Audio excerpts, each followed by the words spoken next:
Let's talk more about the effect all of this is having on the markets. In addition to what we're watching in equities here today, we're also watching what's going on the fixed income side. In particular, we've got an eye-popping yield once again on the 10-year bond, 0.62% is where we stand there. We want to bring in Tony Rodriguez, Nuveen, head of fixed income strategy, to talk more about this. So with all of these new infections, Tony, it seems like there is still quite a lot of appetite for protection. And that's partially what we're seeing here in that 10-year yield, I imagine. Yeah, hi, Julie. Good to see you. I think you're right. I think that the kind of initial recovery from the bottom back in late March, in our minds, as we talk about in our Nuveen mid-year outlook, we've probably seen the majority of that bounce back. And now we're going to have to work through over the balance of the year what we believe is going to be a more gradual, bumpy recovery from here. And I think that you see the market reacting. Some of the biggest risks, obviously, that we all talk about are a resurgence of the virus. And as you're seeing some of this resurgence, particularly in the South, Arizona, Texas, Florida, I think you're seeing some negative market reaction. I would argue maybe on the equity side, a little more sober reaction than what we've seen over the last couple of months. And in the fixed income market, a little bit of that, kind of flight for safety. And you're seeing that in the decline in treasury yields.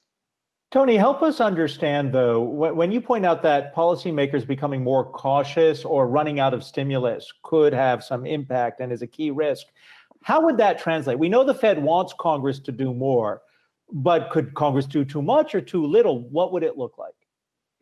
So I think the first thing that we would talk about is here at the end of the month with unemployment insurance, the supplemental payments of $600 a week ending at the end of the month.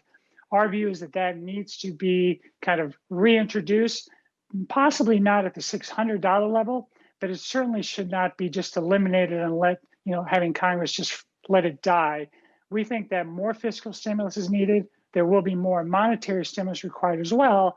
But we think that first item is going to be around kind of, as we call it, the fiscal cliff that we're looking at here at the end of the month with unemployment insurance claims going away when we're still seeing north of 1 million claims, new claims this week. I mean, those are just unprecedented levels of new claims that we're seeing.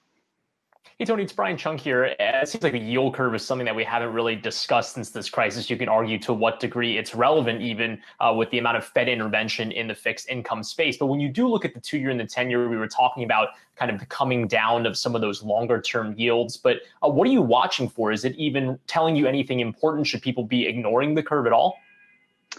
Yeah, well, I think you make a great point in that the information value of the curve is significantly lower than in a market environment where the Fed and other global central banks aren't just absorbing really all the treasury and most of the mortgage supply that's coming into the market. So we certainly wouldn't go as far as say you can completely ignore it. There's some information value there, but not as much as it used to be, especially when you look at the front end of the curve out to 5 years, with the Fed talking about pinning the funds rate at 0 through 2022, you're clearly not going to get much volatility.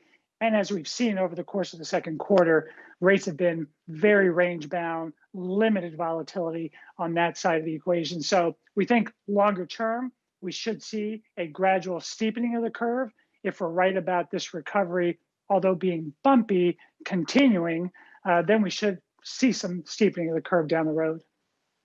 Hey, Tony, it's Heidi Chung here. So circling back to equities, with the exception of days today where we see some small pullbacks in the market, all in all, the market has been charging higher, and specifically growth has been having a really good time since the lows in March. And I was looking at the chart of an XLK, and I have to say higher lows continue to be made. So in your opinion, what's next? Is it continuing to be bet on growth, or will value start to play catch up here? My view would be that for value to play catch up, you really need to get kind of a global cyclical recovery to really gain some solid traction. And in our outlook, we're not really seeing that right now. We're thinking that it's going to be a bumpy recovery. So when people look at kind of the investment landscape out there, you have this very significant just push for and search for yield and total return.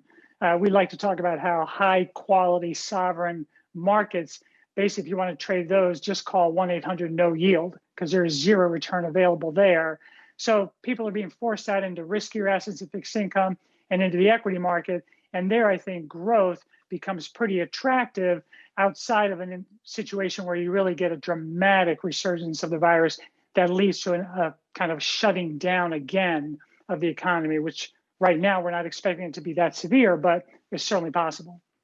And certainly 1-800-NO-YIELD is going to be popular for quite a while, as far as the eye can see. Tony Rodriguez, Nuveen, head of fixed income strategy.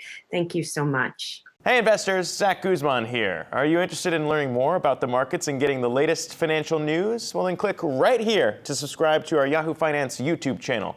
Get the latest up-to-the-minute market analysis, big interviews in the world of finance, and information on how to manage your money every day wherever you are.